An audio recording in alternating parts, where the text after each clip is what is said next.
Hi hello.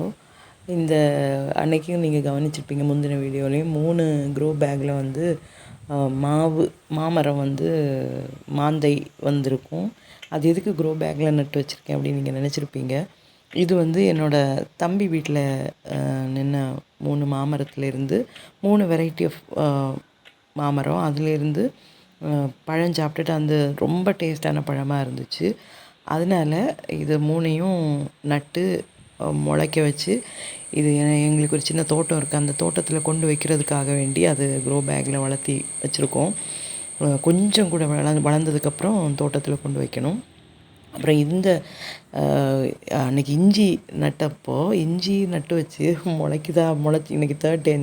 இந்த video பண்ணும்போது 3rd டே பார்க்கும்போது இஞ்சி முளைக்கலைனாலும் அதில் அன்றைக்கி நான் ஒரு வெண்டையிலேருந்து பிச்சு போட்ட விதைகள் வந்து ஒரு க்ரோ பேக்கில் 4-5 விதைகள் முளைச்சிருக்கு.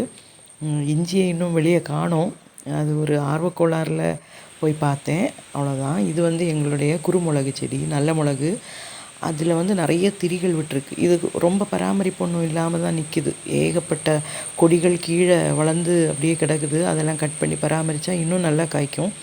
ஆக்சுவலி இது எல்லாமே வந்து என்னுடைய மாமாவும் என்னுடைய கணவருடைய தாய் பெற்றோர் அவங்க வச்சது. அவங்களுக்கு இதிலெல்லாம் ரொம்ப இன்ட்ரெஸ்ட்டு. நாங்கள் வந்து இதை கவனிக்காமல் அப்படியே விட்டுருக்கோம். ஆனால் நிறைய காய்ச்சிருக்கு. 1-2 குறுமிளகு செடி தான் நிற்கிது. எல்லாம் இது வந்து ஒரு தேக்கில் இது படர வச்சு விட்ருக்கோம். இன்னொன்று சப்போட்டா மரத்தில் வீட்டு தேவைக்கு மேலவே இதில் கிடைக்கும். ஆனாலும் பராமரிப்பு இல்லாமல் கிடக்குது. இனி இதெல்லாமே பராமரித்து எடுக்கணும் அதுக்காக. ஆனால் இது இப்போது நல்ல செழிப்பானிக்கு நிறைய தார் விட்டுருக்கு. பார்த்தீங்களா? அந்த தார் நிறைய விட்டுருக்கு. நிறைய பிஞ்சுகள் வருது.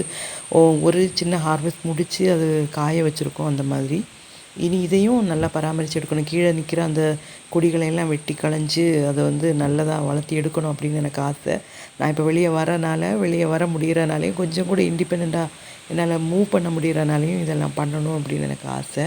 இதுக்குள்ளே நீங்கள் பார்த்தீங்கன்னா நிறைய அந்த திரிகள் பார்க்க முடியும் உங்களால். நிறைய நிற்கிது திரிகள் வச்சு. இது பிஞ்சுகள் இப்போ தான் விட்டுட்டுருக்கு.